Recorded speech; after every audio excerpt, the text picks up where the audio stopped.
Je crois en l'Esprit Saint qui est Seigneur et qui donne la vie. Il procède du Père et du Fils.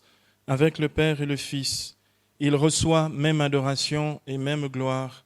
Il a parlé par les prophètes. L'auteur de la lettre aux Hébreux inscrit le témoignage de Jésus dans la lignée du témoignage des prophètes en déclarant dans Hébreux cette parole que nous avons déjà entendue hier.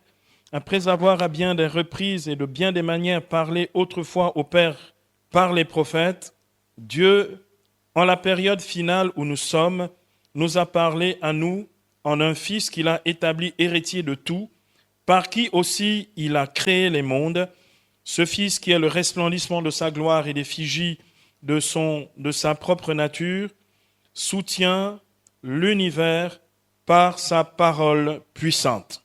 Il est donc une parole qui fait suite à la parole des prophètes. Sa parole manifeste justement un peu plus que la parole des prophètes, parce que c'est vraiment Dieu lui-même qui nous parle. Mais Jésus est l'envoyé du Père. Puisqu'il nous parle de la part du Père, Jésus peut être considéré comme étant le prophète du Père. Quelqu'un me donne un amen. Si le prophète est celui qui parle au nom du Seigneur, comme dit Jacques chapitre 5, verset 10, alors Jésus peut être présenté comme le prophète de Dieu son Père. D'ailleurs, Jésus dira à plusieurs reprises, comme on le voit dans Jean 8, verset 28, « Je dis ce que mon Père m'a enseigné ». Quelqu'un me donne un amen. Ou encore, dans Jean au chapitre 15, verset 15, « Ce que j'ai entendu de mon Père, je vous l'ai fait connaître ». Donc Jésus parle véritablement de la part du Père comme les prophètes parle de la part de Dieu. Jésus dira solennellement dans Jean au chapitre 5, verset 24, il dira encore, « En vérité, je vous le dis, celui qui écoute ma parole et croit à celui qui m'a envoyé a la vie éternelle. C'est le Père qui l'envoie et qui met dans sa bouche les paroles qu'il doit proclamer. Et cette parole, contrairement à la parole des prophètes, c'est vraiment la parole du Fils qui parle de la part du Père. Cette parole est vie éternelle. » Alors donc, bien-aimés, on voit bien que la mission de Jésus consistait à révéler Dieu et à faire connaître sa volonté aux hommes. C'était donc une vraie mission de type prophétique. D'accord ? La vie et la mission de Jésus, véritablement, sont de type prophétique. D'ailleurs, le livre de l'Apocalypse, à la fin de la Révélation, dans Apocalypse 19, verset 10, le livre de l'Apocalypse va dire clairement ceci, le témoignage de Jésus, c'est l'esprit de prophétie. Ça veut dire que la manière dont Jésus a témoigné du Père, d'abord, la manière dont Jésus a enseigné, les œuvres de Jésus parmi les hommes étaient un témoignage prophétique. Amen. Alors, cet enseignement aura pour plan les deux points suivants. Le premier point que nous allons voir, petit a, nous allons voir Jésus, celui qui accomplit les prophéties. D'accord ? On va voir que Jésus s'inscrit vraiment déjà dans les prophéties de l'Ancien Testament et sa vie en est l'accomplissement. Donc, petit a, Jésus, celui qui accomplit les prophéties. Et petit b, nous verrons Jésus, un Messie-prophète. Jésus, un Messie-prophète, donc Messie-prophète. D'accord ? Jésus est un Messie de type prophétique, c'est un Messie-prophète, comme nous allons le voir sur la base des Écritures dans un instant. Regardons donc le premier point. Jésus, celui qui accomplit les prophéties. L'Écriture nous fait voir clairement que Jésus est celui qui vient accomplir les paroles des prophètes. Il déclarait à cet effet, au début donc, de l'Évangile selon saint Matthieu, dans le discours sur la montagne, le sermon sur la montagne, dans Matthieu 5, 17, Jésus dit « Je ne suis pas venu abolir la loi et les prophètes, non, je suis venu accomplir. » Donc Jésus vient pas seulement accomplir la Torah, il vient véritablement accomplir aussi les prophéties de l'Ancien Testament. Donc, il y a dans la vie de Jésus et dans ce qu'il est venu nous apporter, il y a un prolongement de cette dimension prophétique de la foi qui vient de la tradition d'Israël. Jésus accomplit les paroles des prophètes comme on le voit dès sa conception. Regardez ce que dit l'évangéliste Matthieu, dans Matthieu au chapitre 1er, les versets 22 à 23, Matthieu 1, 22 à 23. L'évangéliste dit ceci: « Tout cela arriva pour que s'accomplisse ce que le Seigneur avait dit par le prophète Isaïe. Voici que la Vierge concevra et enfantera un fils auquel on donnera le nom d'Emmanuel, ce qui signifie Dieu avec nous. » Matthieu cite ainsi Isaïe chapitre 7, verset 14. Lors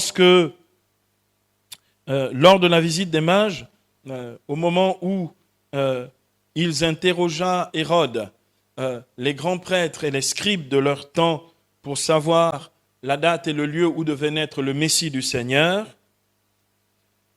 Matthieu nous rapporte ceci dans Matthieu chapitre 2, les versets 5 à 6.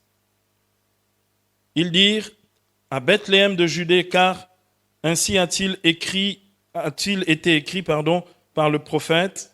Et toi, Bethléem, terre de Juda, tu n'es pas la moindre parmi les principales villes de Juda, car de toi sortira un chef qui paîtra Israël, mon peuple. C'est une prophétie de Michée au chapitre 5, les versets 1 à 3 de la prophétie de Michée. Donc, Jésus ne naît pas par hasard à Bethléem.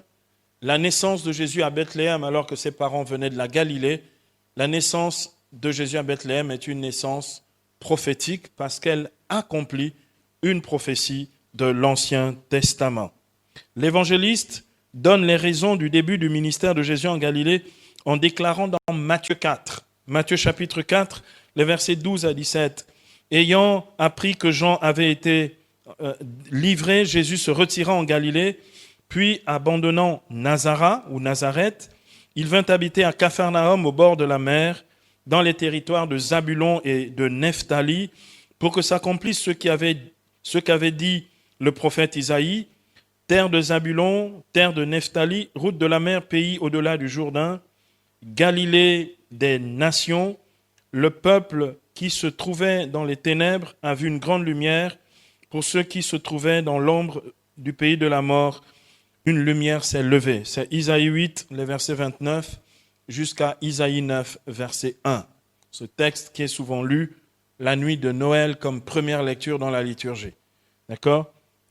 À partir de ce moment, dit le verset 17, Jésus commença à proclamer: « Convertissez-vous, le règne des cieux s'est approché. » Donc, on voit bien que même le fait que Jésus commence son ministère en Galilée, qu'il quitte Nazareth pour aller s'installer à Capharnaüm, c'est un accomplissement prophétique de l'Ancien Testament. Il y a des chrétiens dans le coin ici. Matthieu nous fait aussi comprendre que les guérisons que Jésus opérait au cours de son ministère public n'étaient que l'accomplissement de l'œuvre du serviteur souffrant d'Isaïe, donc qui est prophétisé dans Isaïe 53. On lit à cet effet dans Matthieu 8, versets 16 à 17. Matthieu 8, 16 à 17. Le soir venu, on lui amena de nombreux démoniaques. Il chassa les esprits d'un mot et guérit tous les malades. Ah, j'aime bien entendre ça. Tous les malades. Alléluia. Il guérit tous les malades. Mon Jésus, notre Seigneur, il guérit tous les malades. Il guérit donc tous les malades pour que s'accomplisse ce qui avait été dit par le prophète Isaïe. C'est lui qui a pris nos infirmités et s'est chargé de nos maladies. Isaïe chapitre 53, verset 4. D'accord ? Nous avons donc ici même le ministère thaumaturgique de Jésus, c'est-à-dire les guérisons que Jésus accomplissait, d'accord ? Les démons qu'il chassait n'étaient qu'un accomplissement prophétique de ce qui est déjà annoncé dans l'Ancien Testament. Enfin, pour parler d'un autre lieu où l'on voit que justement Jésus est celui qui accomplit les prophéties, lors de l'entrée, au moment donc de l'entrée triomphale de Jésus à Jérusalem, le jour des rameaux, l'évangéliste rapporte ceci dans Matthieu 21, versets 4 à 5. Matthieu 21, 4 à 5. L'évangéliste rapporte ceci. Cela est arrivé pour que s'accomplisse ce qu'a dit le prophète. Et il cite ici Zacharie. Dites à la fille de Sion, voici que ton roi vient à toi humble et monté sur une ânesse et sur un ânon, le petit d'une bête de somme. Donc, Zacharie chapitre 9, verset 9. Donc, même l'entrée triomphale de Jésus à Jérusalem le jour des rameaux est un accomplissement prophétique. Vous voyez bien que depuis la naissance jusqu'à la Pâque de Jésus, jusqu'à la Passion, il ne fait qu'accomplir les paroles prophétiques de l'Ancien Testament. Habituellement, ce n'est pas comme ça que nous lisons. Nous n'allons pas trop dans le détail quand nous lisons les Écritures. On survole, on est des parachutistes. Nous aimons beaucoup survoler la ville, mais bon, il faut atterrir un moment dans la réalité. Il y a des chrétiens dans le coin. Donc, Jésus accomplit les prophéties de l'Ancien Testament et il les accomplit dans le détail. Comme on le voit, la vie de Jésus est véritablement une existence prophétique, car en lui se réalise ce qu'ont annoncé les prophètes. À la fin de son ministère, avant son ascension, Jésus donnera aux disciples l'intelligence spirituelle de ses accomplissements prophétiques le concernant, en inscrivant la mission des disciples eux-mêmes dans sa mission prophétique. C'est ce que l'on lit dans Luc 24, versets 44 à 49. Luc, chapitre 24, les versets 44 à 49. Il est écrit, puis il leur dit, « Voici les paroles que je vous ai adressées quand j'étais encore avec vous. Il faut que s'accomplisse tout ce qui a été écrit de moi dans la loi de Moïse, les prophètes et les psaumes. » Alors il leur ouvrit l'intelligence pour comprendre les Écritures. Il leur dit, « C'est comme il a été écrit, le Christ souffrirait et ressusciterait des morts le 3e jour. » Et on prêchera en son nom la conversion et le pardon des péchés à toutes les nations, à commencer par Jérusalem. C'est vous qui en êtes les témoins, et moi, je vais envoyer sur vous ce que mon Père a promis. Pour vous, demeurez dans la ville jusqu'à ce que vous soyez revêtus de la force ou de la puissance d'en haut. Quelqu'un donne un amen ici. Donc Jésus dit que même la Pentecôte à venir, ce qui va nous être accordé par le Seigneur, prolonge sa mission et est un accomplissement prophétique. Vous connaissez la prophétie. Pierre le déclare dans Actes 2,14 en citant Joël 3. « Dans les derniers temps, dit Dieu, je répandrai de mon esprit sur toute chair. Vos fils et vos filles prophétiseront. Vos vieillards auront des songes et vos jeunes gens des visions. » Alléluia. Que Dieu fasse en sorte que la prophétie puisse être une réalité permanente dans nos vies et au milieu de nous. Quelqu'un me donne un amen. Bien-aimés, donc nous venons de voir Jésus, celui qui accomplit les prophéties. Nous allons rentrer maintenant dans quelque chose de plus substantiel. Donc petit b, nous allons voir Jésus, Messie prophète. Jésus, Messie prophète.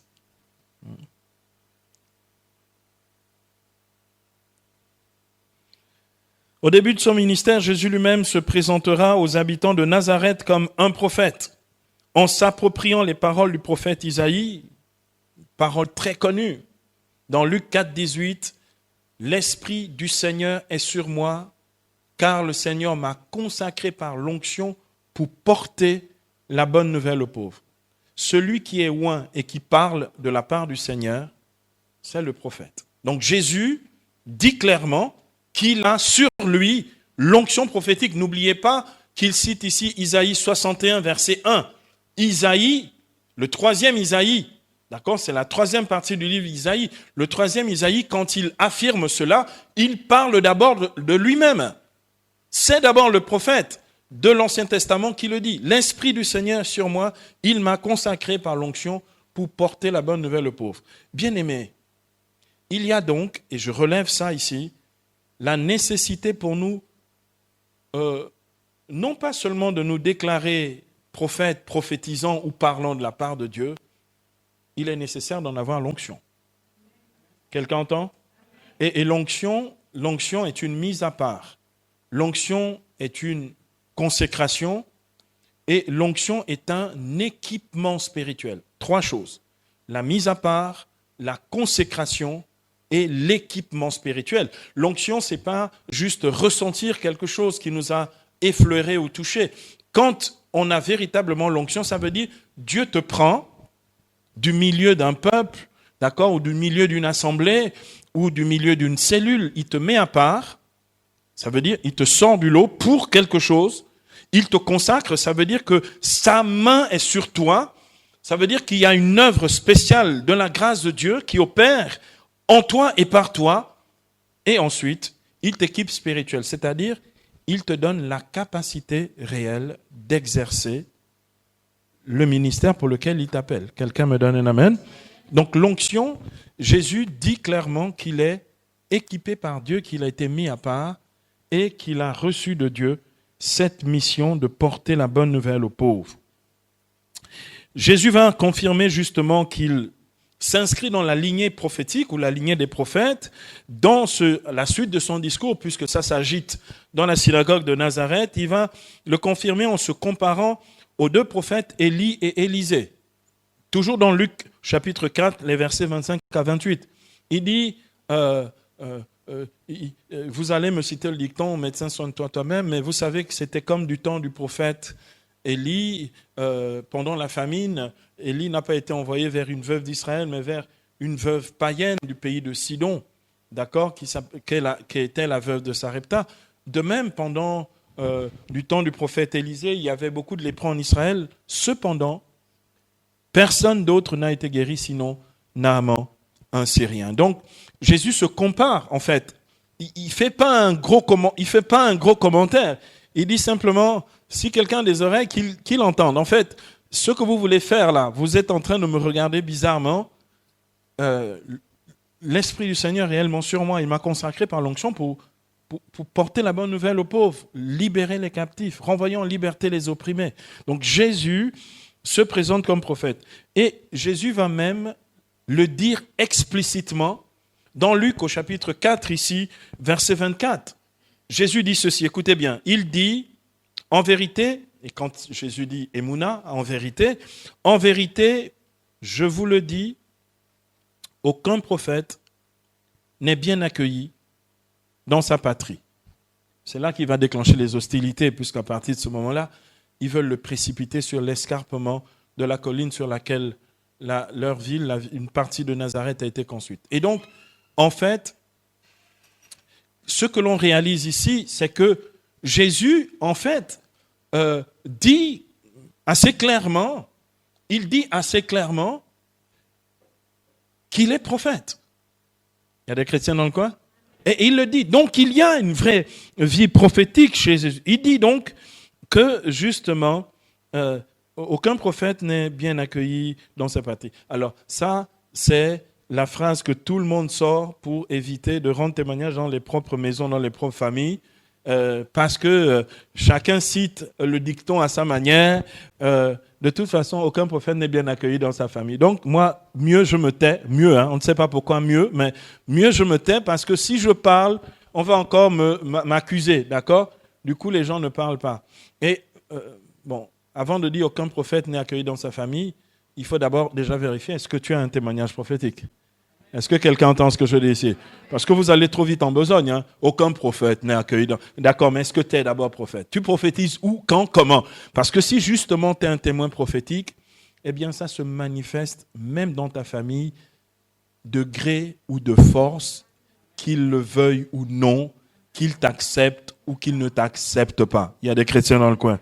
Donc ça n'a strictement rien à voir avec vos histoires de aucun prophète n'est accueilli dans sa propre maison. En fait, non, tu es en train de te défiler. Voilà, défiler. C'est le grand défilé. Voilà. En le disant, Jésus déclarait clairement qu'il est un prophète. D'accord? Jésus prophétisera sur la vie de la femme de Samarie, ou la Samaritaine. L'évangéliste Jean rapporte dans Jean au chapitre 4, versets 16 à 19. Là, Jésus va exercer véritablement le ministère de la prophétie. On le voit avec la Samaritaine. Jean chapitre 4, ici, versets 16 à 19. Il est écrit, Jésus lui dit, va, appelle ton mari et reviens ici. La femme lui répondit, je n'ai pas de mari. Bon, Jésus est au courant, il fait exprès. D'accord? Verset 18, Jésus lui dit, tu dis bien, je n'ai pas de mari, tu en as eu 5, et l'homme que tu as maintenant n'est pas ton mari. Alors moi, c'est clair. Ah, si de temps en temps, ça pouvait être aussi clair dans nos assemblées de prière. Il y a des chrétiens dans le coin.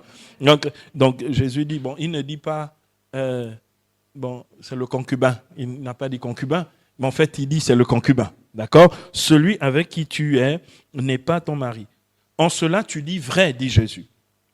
Verset 19, regardez ce que dit la Samaritaine. Elle dit, Seigneur, lui dit la femme, je vois que tu es un prophète. Il y a des chrétiens dans le coin ici. Ce n'est pas ambigu. Elle reconnaît clairement qu'il y a ici l'exercice d'un ministère de type prophétique. Seigneur, je vois que tu es un prophète. Il prophétisa aussi le retour à la vie de son ami Lazare. Jésus va prophétiser le retour de Lazare qui était sur le point de mourir.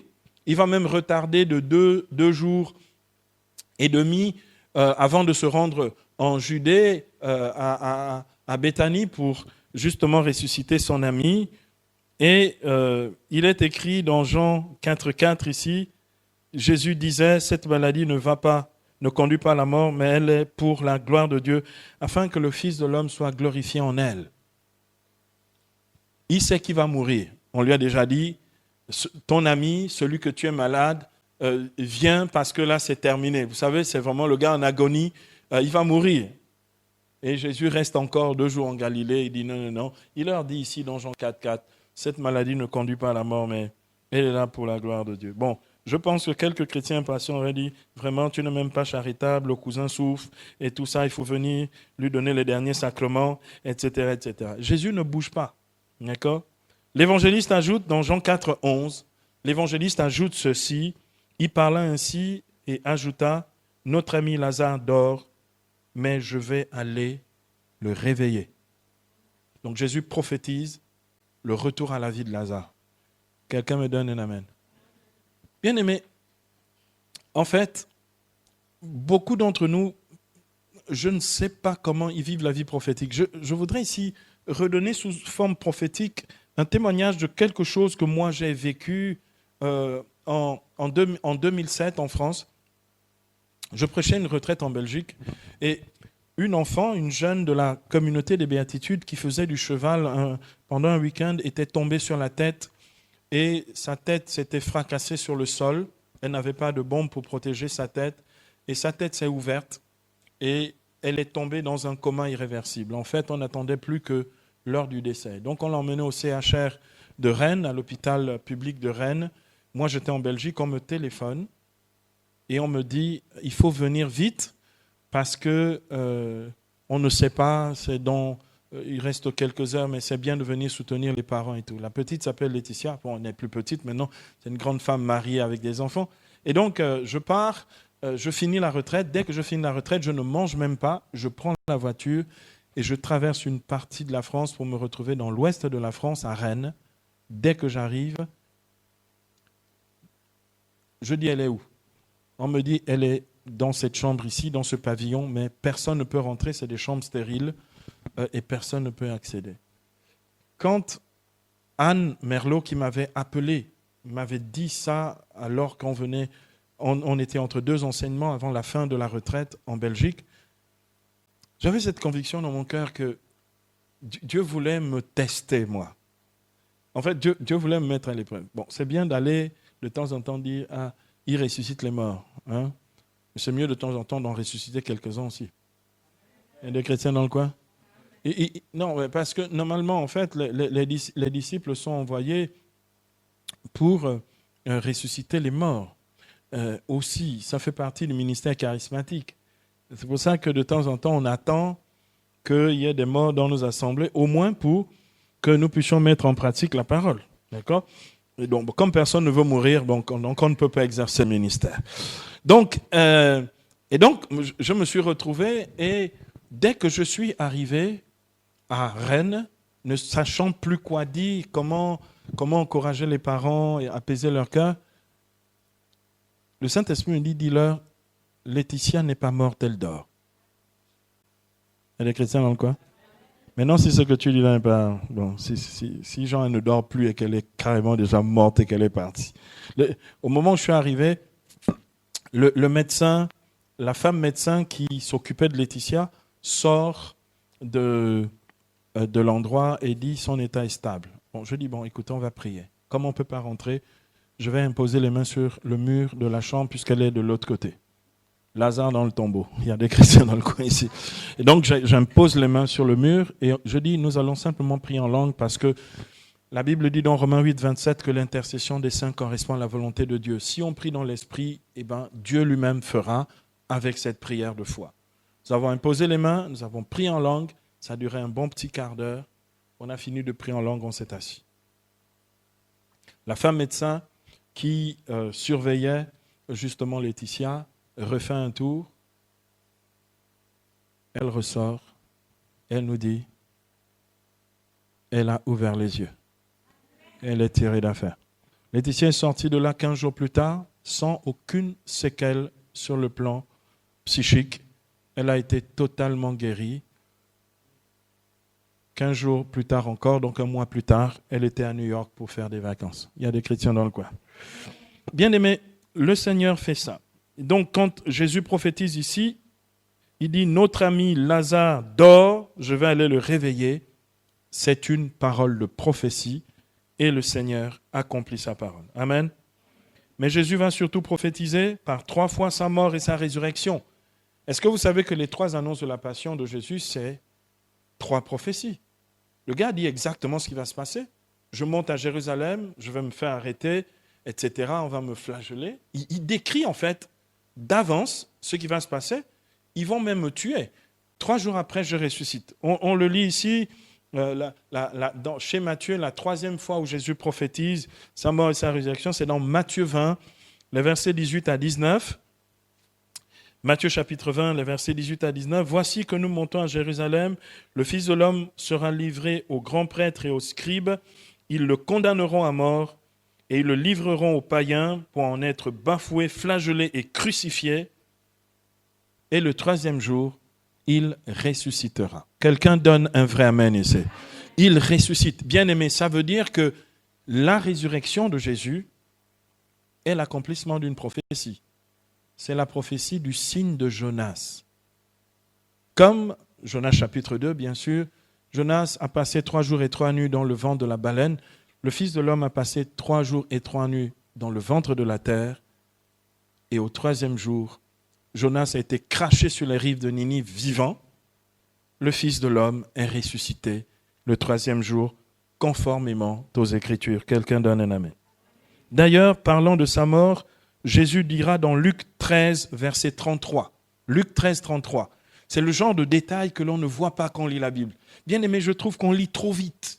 On ne lit pas avec beaucoup d'attention. Et j'espère que cet enseignement de cette année, qui a une abondance d'écriture, va permettre aux uns aux autres d'être un peu plus attentifs dans ce qu'on lit. Ici, dans Luc 13, verset 33, il est écrit, Jésus déclare, « Mais il me faut poursuivre ma route aujourd'hui et demain et le jour suivant, car il n'est pas possible qu'un prophète périsse hors de Jérusalem. » Donc Jésus se présente clairement comme un prophète. Et il dit bien qu'il va mourir.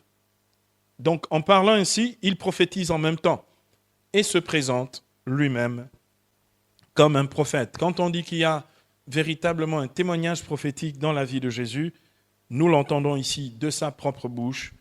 Il n'est pas possible qu'un prophète périsse hors de Jérusalem. Jésus se présente donc clairement ici comme un prophète. Donc je voulais d'abord vous montrer que Jésus, Messie prophète, non seulement il l'affirme, et il l'affirme sur la base des écritures prophétiques de l'Ancien Testament, mais en plus, il prophétise réellement. Je vous en ai donné ici quelques exemples, d'accord, y compris sa mort et sa résurrection. Donc, si on vous dit, est-ce que ton Jésus est un prophète? Tu dis oui, c'est vrai, Jésus est un prophète parce que l'Écriture nous l'enseigne clairement, mais il n'est pas prophète selon l'islam. Il faut préciser, c'est moi qui vous donne le conseil, parce qu'eux aussi pensent que Issa est un prophète. Mais on ne parle pas exactement de la même chose. Voilà, c'était une précision importante. Alors, durant sa vie, Jésus sera aussi, donc Jésus s'affirme comme prophète, mais Jésus sera reconnu par le peuple, un peu comme nous l'avons vu avec la Samaritaine. Jésus sera reconnu par ses contemporains comme un prophète. En effet, lorsque Jésus ramène le fils de la veuve de Naïn de la mort à la vie, la foule s'exclame en le qualifiant de grand prophète. Voici ce que nous rapporte l'évangéliste Luc dans Luc 7, versets 16 à 17. Luc 7, versets 16 à 17.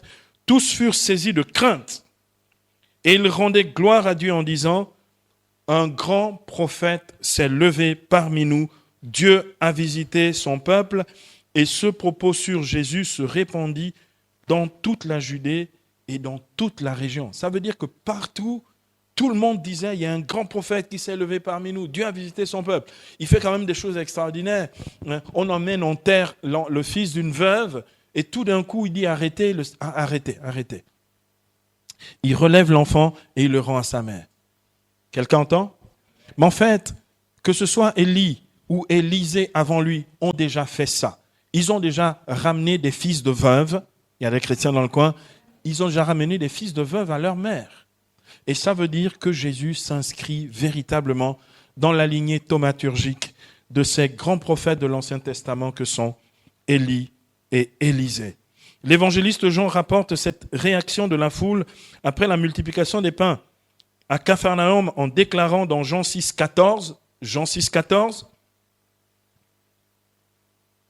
celui-ci est vraiment le prophète qui doit venir dans le monde.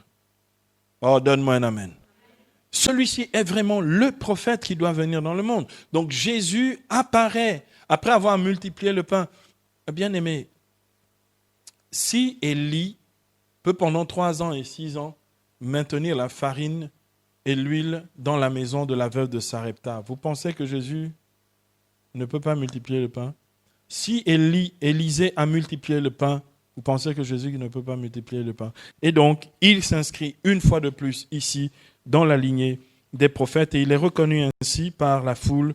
Celui-ci est vraiment le prophète qui doit venir dans le monde. À travers ses paroles et ses gestes, les foules voient en Jésus une vraie figure prophétique. Il faut rappeler en effet que dans les attentes messianiques, le peuple d'Israël attendait 3 types de messie. Un messie royal ou un messie comme roi, à l'image de David qui est considéré comme Mashiach, Adonai, comme messie du Seigneur, parce que Mashiach, messie, c'est celui qui est oint, d'accord? Et David a été oint par le prophète Samuel dans 1 Samuel 16, d'accord? Il est oint et on considère que David est celui qui a véritablement sauvé Israël et protégé. À partir du moment où David a dégommé Goliath et qu'il a sécurisé les frontières d'Israël, ils ont vécu en paix pendant au moins 40 ans. Il y a des chrétiens dans le coin ici. Donc il était véritablement une figure royale, mais en même temps une figure messianique en tant que roi. Ou bien Israël attendait un messie de type sacerdotal, un grand prêtre ou un prêtre. Et l'image vétérotestamentaire de ce prêtre dont on ne connaît ni l'origine, ni la fin, ni la famille, etc., c'est Melchisédek, le grand prêtre, celui à qui Abraham a payé la dîme. La première dîme a été payée à ce grand prêtre qui est Melchisédek dans le livre de la Genèse. Et donc, Israël attend donc aussi un messie de type sacerdotal. Mais plus que les 2 figures précédentes, royale et sacerdotale, Israël attend en fait un messie de type prophétique. C'est pourquoi, quelques rares fois, on va dire Hosanna au fils de David, en reconnaissant, d'accord, la royauté qui vient de Jésus, mais les foules l'acclament surtout comme un prophète. Donc Jésus va venir accomplir cette figure prophétique, celle des prophètes tels que Élie ou Jérémie, qui sont des prophètes que l'on attend pour la fin des temps, qui sont des prophètes un peu de type messianique. Voici ce que dit le catéchisme de l'Église catholique à ce propos, au numéro 436. Catéchisme numéro 436. Le Messie devait être oint par l'Esprit du Seigneur, à la fois comme roi et prêtre, mais aussi comme prophète. Jésus a accompli l'espérance messianique d'Israël dans sa triple fonction de prêtre, de prophète et de roi. Voilà pourquoi, bien-aimés, nous aussi, lorsque nous recevons le saint baptême, dans ce que l'on appelle les rites complémentaires au baptême, le diacre, le prêtre ou l'évêque qui baptise dit ceci: désormais tu es membre de Jésus-Christ, prêtre, prophète et roi. Et à ce moment-là, il te donne l'onction du Saint-Crème pour que toi aussi, tu reçoives cette triple onction du Christ. Ici, j'attends un amen qui n'arrive pas. Donc tu es oint et tu es marqué pareillement comme Jésus, prêtre, prophète et roi. Donc si ça ne prophétise pas dans ta vie, c'est que tu fais exprès. Et on va te poursuivre en justice. D'accord? Donc, bien aimé, c'est très important de réaliser le privilège et l'honneur, l'insigne honneur que nous avons d'avoir été marqués de la même onction du Christ. Voilà pourquoi on retrouve 2 fois ce questionnement sur l'identité prophétique de Jésus dans l'Évangile. La première fois, c'est lorsqu'Hérode et ses courtisans se questionnent au sujet de Jésus dans Marc 6, versets 14 à 15. Marc 6, 14 à 15. Le roi Hérode entendit parler de Jésus car son nom était devenu célèbre. Jésus était une célébrité de son temps, je suis désolé, c'était une star, d'accord? Son nom était devenu célèbre. On disait, Jean le Baptiste est ressuscité des morts. Voilà pourquoi il a le pouvoir de faire des miracles. D'autres disaient, c'est Élie. D'autres disaient, c'est un prophète semblable aux prophètes d'autrefois. Le fait que Jésus fasse des miracles, on pense tout de suite à Élie ou à un prophète d'autrefois qui faisait des miracles, un prophète thaumaturgique. D'accord? La seconde fois, ce sera lorsque Jésus lui-même questionnera ses disciples sur ce que les gens disent de lui, mais aussi sur ce que eux-mêmes pensent de lui. Dans Matthieu 16, versets 13 à 16. Matthieu 16, 13 à 16. Arrivé dans la région de Césarée et de Philippe, Jésus interrogeait ses disciples. Au dire des hommes, qui est le Fils de l'homme? Ils dirent, pour les uns, Jean le Baptiste. Pour d'autres, Élie. Toujours Élie. D'accord? Pour d'autres encore, Jérémie ou l'un des prophètes. Il leur dit, et vous, que dites-vous? Pour vous, qui suis-je? Prenant la parole, Simon-Pierre répondit, tu es le Christ, le Fils du Dieu vivant. Il y a des chrétiens dans le coin? Bien aimé, il y a prophète, et puis il y a prophète. Il y a grand prophète et puis il y a petit prophète. Et puis il y a celui qui est véritablement l'incarnation de la prophétie, c'est-à-dire le Fils du Dieu vivant. Parce qu'il est la parole incarnée. Jean 1, 14, le Verbe s'est fait chair, il a habité parmi nous et nous avons contemplé la gloire qu'il tient de son Père comme Fils unique plein de grâce et de vérité. C'est-à-dire, là, ce n'est pas une prophétie qui balbutie ou qui hésite. C'est la grâce et la vérité. La grâce et la vérité. Alléluia. La grâce et la vérité, comme dit Jean 1, 17, la grâce et la vérité nous sont venues par Jésus-Christ. Il est, écoutez, bien plus qu'un prophète. D'accord? Jésus déplace les canons de la prophétie. Jésus supplante tous les canons de la prophétie. D'accord? Même si on voit en lui un exercice prophétique, un ministère de type prophétique, Jésus va bien au-delà de la prophétie. Il est le principe même de la parole, en arché, en hologos. Au principe ou au commencement était le Verbe. Quelqu'un me donne un amen ici. Il est au principe de la parole et de toutes les paroles prophétiques qu'ont prophétisé tous les prophètes de tous les temps. Il y a des chrétiens dans le coin? Jésus est le Christ, autrement dit, le Messie, mais c'est un Messie prophète. Le jour des rameaux, il est écrit dans Matthieu 21, versets 10 à 11, le jour des rameaux, il est écrit, quand Jésus entra dans Jérusalem, toute la ville fut en émoi. Qui est-ce, disait-on? Et les foules répondaient, c'est le prophète Jésus de Nazareth en Galilée. Quelqu'un entend ce que nous lisons ici? C'est le prophète Jésus de Nazareth en Galilée. Après sa résurrection d'entre les morts, Jésus eu une longue conversation avec 2 de ses disciples qui s'en allaient à Emmaüs et qui ne l'avaient pas encore reconnu et qui lui diront ce qu'ils pensaient de Jésus. C'est intéressant de temps en temps. Vous êtes dans les parages et puis vous entendez quelqu'un qui parle de vous. Mais vous ne vous faites pas voir, vous êtes derrière la porte. C'est important. Hein. Vous savez, c'est un peu comme les oraisons funèbres au moment où les gens meurent. C'est là où on dit que du bien. D'accord ? J'ai un ami qui est coach et prédicateur, il vit au Canada, Philippe Joret, il dit, écoutez, s'il vous plaît, si vous voulez dire du bien de moi, dites maintenant, parce que moi, quand je vais être parti ce soir, donc si tu veux dire, plutôt que de Congo, c'est non, si tu veux dire, tu vois, les fameuses choses qu'on dit, il était bien, il aimait ses enfants, voilà, il faisait du bien à la communauté, tout ça là, d'accord ? Dis ça pendant que je suis encore vivant, voilà. Donc les disciples d'Emmaüs, bon, lui il est déjà mort, donc il est parti, ils font ici l'oraison funèbre, donc ils vont parler de Jésus. D'accord ? Ils lui disent ici dans Luc 24, les versets 18 à 20. Luc 24, 18 à 20. Tu es bien le seul à séjourner à Jérusalem qui n'ait pas appris ce qui s'est passé ces jours-ci. En plus, ils lui font un petit reproche. Gars, tout le monde est au courant. Toi, tu ne sais rien. D'accord ? Verset 19. Quoi donc ? Leur dit Jésus. Ils lui répondirent, ce qui concerne Jésus de Nazareth, qui fut un prophète puissant en œuvre et en parole devant Dieu, devant tout le peuple. Comment nos grands prêtres et nos chefs l'ont livré pour être condamné à mort et l'ont crucifié. On leur dit, qui est Jésus ?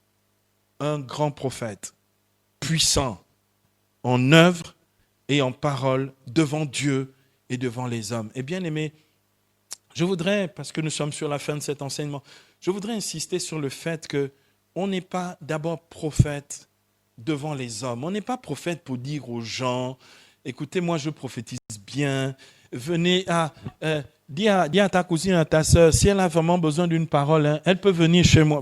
Il y en a qui font leur publicité. Je vous assure, il y en a qui, ils se vendent bien. Hein.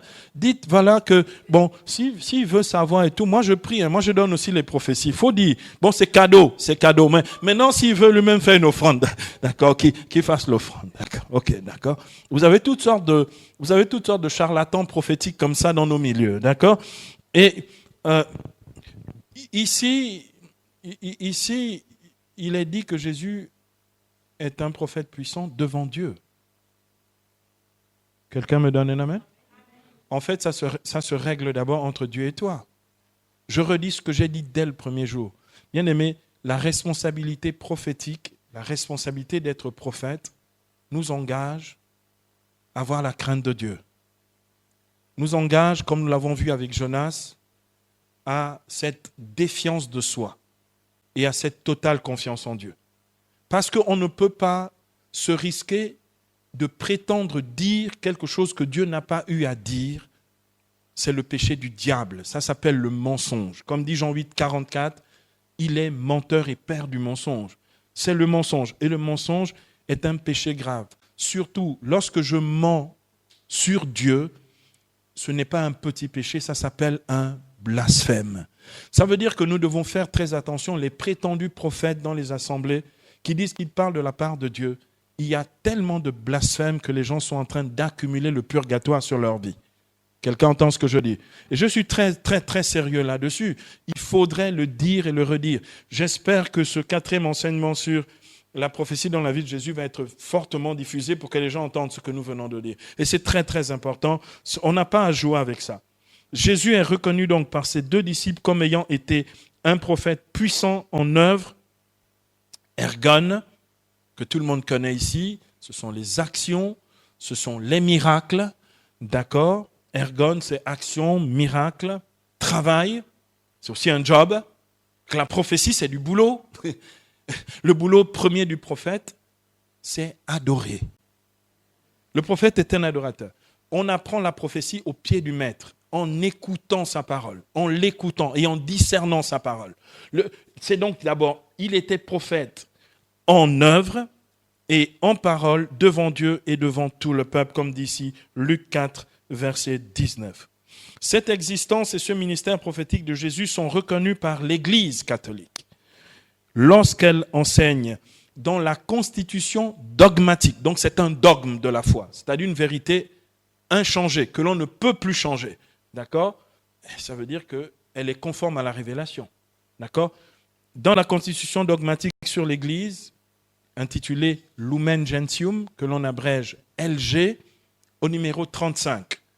Lumen Gentium, LG numéro 35. Le Concile enseigne officiellement de la part de l'Église ceci. Le Christ grand prophète, c'est comme ça que l'Église elle-même le reconnaît, le Christ grand prophète qui par le témoignage de sa vie et la puissance de sa parole a proclamé le royaume du Père, donc il est prophète du Père, d'accord, accomplit sa fonction prophétique jusqu'à la pleine manifestation de sa gloire, non seulement par la hiérarchie qui enseigne en son nom et avec son pouvoir, donc non seulement chez les prêtres, d'accord, qui enseignent en son nom, mais il accomplit cette fonction prophétique aussi par les laïcs dont il fait pour cela également des témoins. Il y a des chrétiens dans le coin. Bien aimé, ça c'est l'enseignement officiel de l'Église. Donc personne ne peut se soustraire au témoignage prophétique sous prétexte que non, les prêtres parlent, ce sont eux les prophètes. Non, les ministres sont prophètes et les laïcs sont prophètes parce que Dieu veut que tout son peuple soit un peuple de prophètes, le Seigneur lui donnant son esprit. Amen. Bien-aimés, nous allons conclure. Ce témoignage prophétique du Christ nous permet de tirer 3 leçons importantes sur la prophétie. 3 leçons importantes sur la prophétie. Première leçon, la prophétie se manifeste par les œuvres. Jésus, nous l'avons vu dans Luc 24, 19, Jésus était un prophète puissant en œuvres. La prophétie se manifeste par les œuvres. Quelles sont-elles? Elles sont de 2 natures. Les miracles et la charité. Quelqu'un entend? Vous savez que ce que fait le prophète Élie chez la veuve de Sarepta, ce sont les 2 choses. C'est le miracle et la charité. D'accord? Donc, les œuvres, quand Jésus multiplie le pain, il fait les 2. C'est le miracle du pain et la charité envers ces personnes qui marchent avec lui depuis 3 jours. D'accord? Donc, première leçon, la prophétie se manifeste par les œuvres, c'est-à-dire les miracles et la charité. Bien aimé, là j'aimerais interroger tous ceux qui parlent dans les assemblées. Où sont les miracles et où est la charité? Non, c'est une vraie question, puisque tout le monde veut être prophète. D'accord, ok, il n'y a pas de souci. Où sont les miracles et où est la charité? Quelqu'un me donne un amen ici. Deuxième leçon que le témoignage prophétique de Jésus nous donne. Deuxième leçon, la prophétie se manifeste en parole. En parole. Chez Jésus, il y a 2 types de paroles. La prédication et l'enseignement. La prédication doit être prophétique. L'enseignement, comme celui que vous recevez pendant ces jours, doit aussi être prophétique. D'accord? Donc Jésus le manifeste et nous aussi, disciples du Maître, qui faisons ce qu'a fait le Maître, si nous devons manifester la prophétie en parole, nous devons la manifester par la prédication et l'enseignement. Troisièmement, la 3e leçon, la prophétie se manifeste dans la Pâque du Christ, c'est-à-dire dans la mort et la résurrection du Seigneur. Bien-aimés, je voudrais ici ajouter pour nous, la prophétie se manifeste dans nos Pâques, c'est-à-dire dans nos échecs, dans nos épreuves, au travers desquelles Dieu nous ressuscite, c'est-à-dire il nous rétablit et fait comprendre au monde qu'il n'y a pas d'échec que Dieu ne peut transformer en victoire. Il n'y a pas d'épreuve, aucune souffrance. Du coup, nos souffrances et nos épreuves prophétisent la victoire du Christ sur le mal et sur la mort. Il y a des chrétiens dans le coin. Bien-aimés, nous allons nous lever dans sa présence et nous allons prier et demander au Seigneur que nous soyons, nous aussi, des prophètes puissants en œuvre et en parole.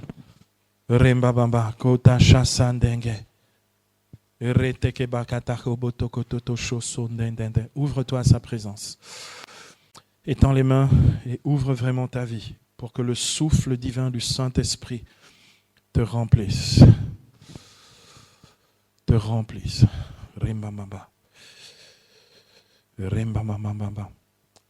Bien-aimés, comme Jésus, le Père veut nous consacrer par l'onction.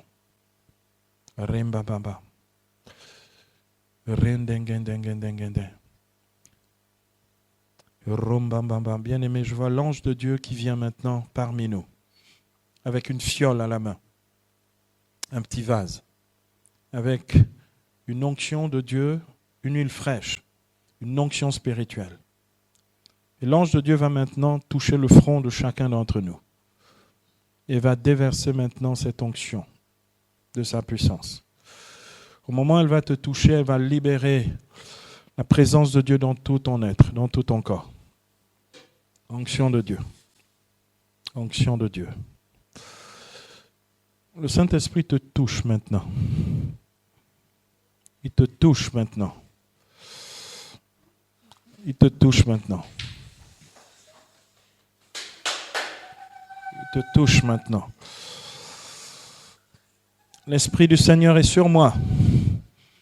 Il m'a consacré par l'onction. Onction de Dieu plus fort. Onction de Dieu, répands-toi, libère-toi, libère-toi, libère-toi. Onction de Dieu plus fort. Plus fort, plus fort, plus fort. Libère-toi. Seigneur, consacre. Mets à part. Mets à part, mets à part, mets à part, Seigneur. Seigneur, équipe. Rimbambambambamba. Onction de Dieu plus fort. Équipe. Équipe. Seigneur, instruis. Instruis par ton onction. Instruis par ton onction. Rimbambambambamba.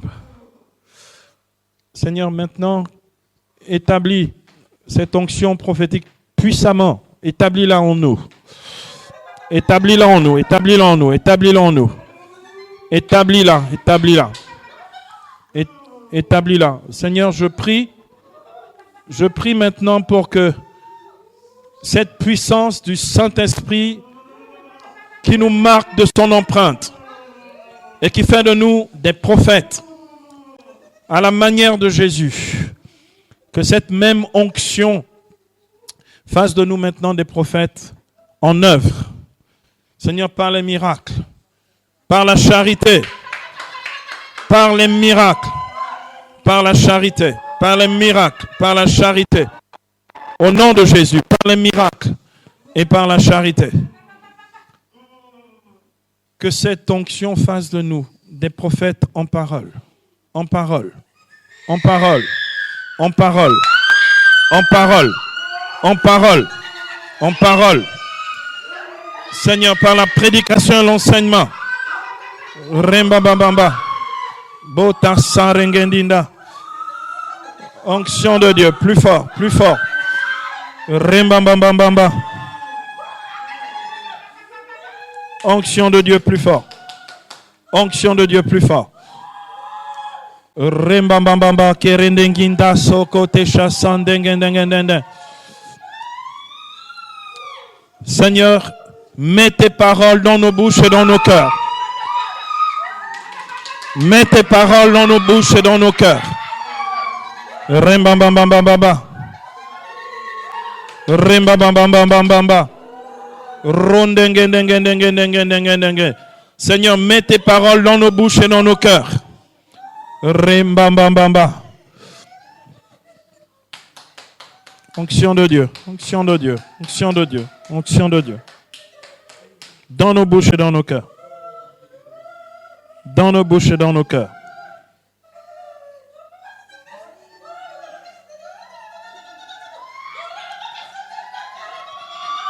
Seigneur, dans nos bouches et dans nos cœurs. Dans nos bouches et dans nos cœurs.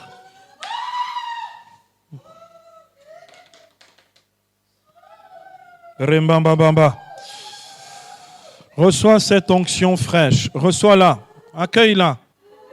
Accueille-la. Qu'elle fasse cette œuvre de transformation, d'équipement spirituel et de renouvellement total de ta vie. Au nom de Jésus. Au nom de Jésus.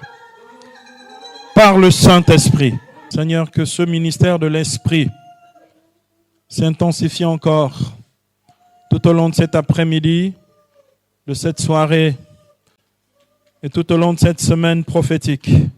Gloire au Père, au Fils et au Saint-Esprit, comme il était au commencement, maintenant et toujours, et dans les siècles des siècles. Amen. Gloire au Père, au Fils et au Saint-Esprit, comme il était au commencement, maintenant et toujours, et dans les siècles des siècles. Amen. Gloire au Père, au Fils et au Saint-Esprit, comme il était au commencement, maintenant et toujours, et dans les siècles des siècles. Amen.